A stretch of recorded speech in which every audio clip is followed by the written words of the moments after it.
Elle était grise, et son visage était désempli. Pourtant, il y naissait encore quelques sourires.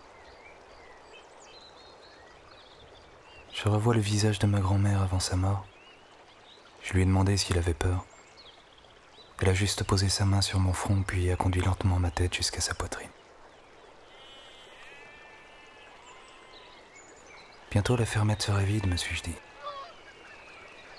Il n'y aurait plus que moi. Plus que moi pour m'occuper des ballots et du bétail, il était tout proche. Harold, l'oiseau de la petite cage suspendue au porche, était loin déjà. Il ne reviendrait plus.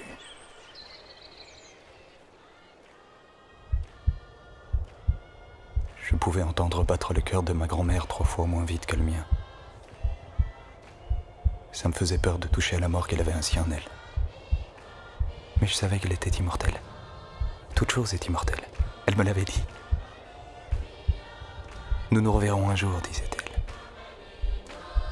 Les gens qui sont aussi proches l'un de l'autre se revoient toujours.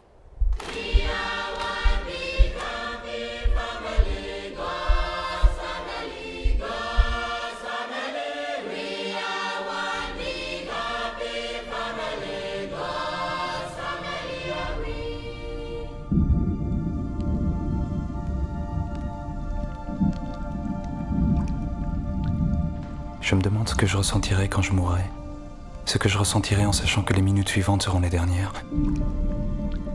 J'espère juste pouvoir aborder la mort comme elle l'a fait, avec le même calme, la même sérénité.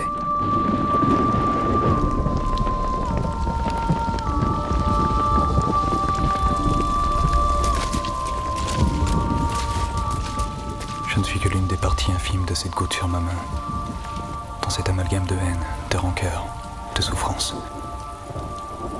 Ou peut-être en suis-je le cœur. Sommes-nous chacun le cœur de l'amour-haine du monde? L'homme peut-il donc aimer ainsi un jour et le lendemain haïr si férocement? Est-ce ce mélange fragile d'amour et de haine qui l'anime? Est-ce cette union qui est la raison de la fin de toute chose? Est-ce là notre tragédie?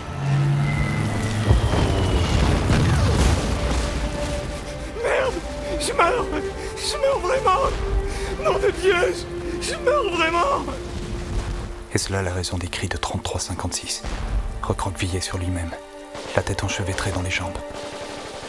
2 balles dans l'abdomen à 30 mètres de la butte où je suis camouflé. Tuez-moi encore! Tuez-moi encore! Tuez-moi encore, je vous en prie! Criait-il encore, les jambes trop fatiguées pour le relever. Mon gardien! Mon gardien! Pourquoi appelais-je ainsi? Personne n'allait risquer sa vie pour un seul homme. L'âme, lorsqu'elle est malade, doit certainement faire comme le corps. Elle se recroqueville, se tourmente, puis s'agite en tous sens, mais finit par trouver un peu de calme. Bande d'enculés! Bande d'enculés de lâches! Tuez-moi en me regardant dans les yeux! Merde! Tuez-moi en me regardant dans les yeux! Je meurs. L'âme du monde s'arrêtera-t-elle sur le genre d'idées et de sentiments nécessaires à son repos? Se persuadant que l'avenir de ce même monde n'est pas perdu, que la bonté humaine survivra? Tuez-moi, s'il vous plaît, tuez-moi! Tuez-moi en me regardant dans les yeux!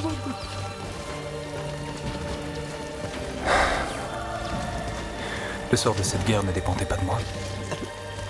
Je meurs, putain! Le destin de cette compagnie n'appartenait pas à un seul homme. Je meurs! La survie des hommes n'était pas le combat d'une seule personne.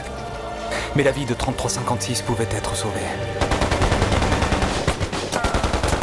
J'étais parvenu aux côtés de 33-56. Certainement de 20 ans, mon aîné. Calme-toi! Va te faire foutre! Va te faire foutre, kid! Calme-toi, calme-toi! Je suis en train de crever, merde! Calme-toi, putain! Je suis là pour t'aider! Bouclez-la! Bouclez-la et dépose-moi! Dépose-moi! Merde! Je vais te ramener, je vais te sortir de là! Tue-moi tous ces enfoirés!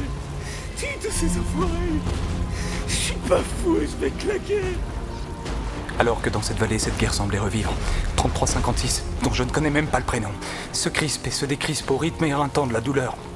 Il continue, alors que les balles s'écrasent dans la terre poisseuse à nos côtés.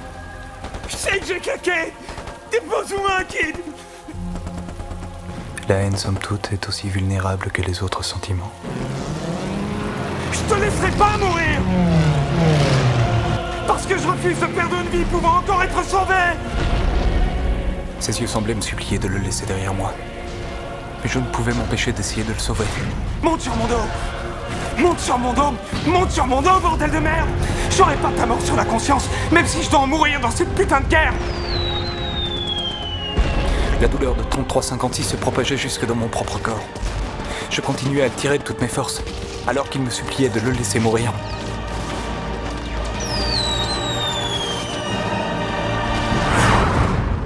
Une douleur perçante dans la jambe. J'étais touché. Kid! Non, Kid! Faut le camp, Kid! Faut le camp! Ton courage ne sauvera pas, Kid! Et voilà maintenant nos deux corps meurtris l'un à côté de l'autre. Kid! Faut le camp, il vit, nom de Dieu! Faut le camp, il vit pour moi! Sa survie semblait n'appartenir à personne. Je rampais alors pour m'éloigner. Non, Kid! Ne me laisse pas! Non! Kid, ne me laisse pas! Kid! Je fis demi-tour sans hésiter. J'espérais que si je devais mourir, ma grand-mère comprendrait. Kid! On va claquer, Kid! Kid, on va claquer! Prends-moi dans tes bras! Prends-moi dans tes bras! Ça me faisait peur de toucher la mort qu'il portait ainsi en lui. Car je comprenais à cet instant que l'immortalité que j'effleurais enfant n'est ici qu'impossible. J'ai plus peur, Kid. J'ai plus peur maintenant. Merci. Kid. Où suis-je? J'ai froid. Putain, j'ai froid. Kid. Ne me laisse plus souffrir maintenant, Kid. Je pouvais sentir dans le canon de mon fusil qu'il avait dirigé vers sa poitrine. Son cœur battre 3 fois moins vite que le mien. Il ne dit plus rien. Les yeux de 3356 parlaient pour lui. Il semblait me dire merci. Alors que toutes ces vies s'entre-déchiraient autour de moi, j'étais incapable d'appuyer sur la détente et d'ôter la vie à un homme qui me suppliait de mettre fin à sa souffrance. Alors que les détonations au loin étaient suivies des balles qui flirtaient nonchalamment à nos visages, que des ombres à la même distance épaulaient leurs fusils. Vas-y, Kid, s'il te plaît. Libère-moi. S'il te plaît. Je me rappelais avoir lu dans les yeux de ma grand-mère qu'en de rares circonstances, la mort peut devenir une délivrance. Ce n'était pas ici ma mort que je devais affronter avec calme et sérénité, mais celle de 3356.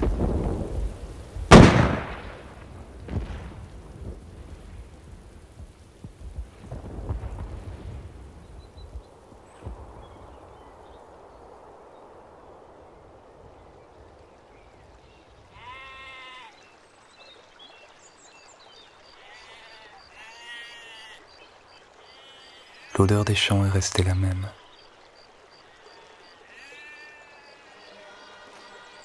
Nous avions apparemment gagné la guerre, et les hommes se serraient à nouveau la main sur quelques accords de paix.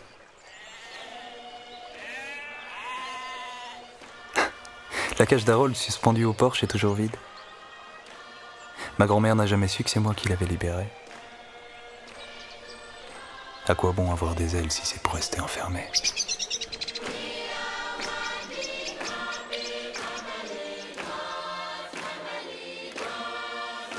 Une dramatique radio, interprétée par Arnaud Crèvecoeur, mixée par Grégory Smith, écrite et réalisée par Laurent Claessens.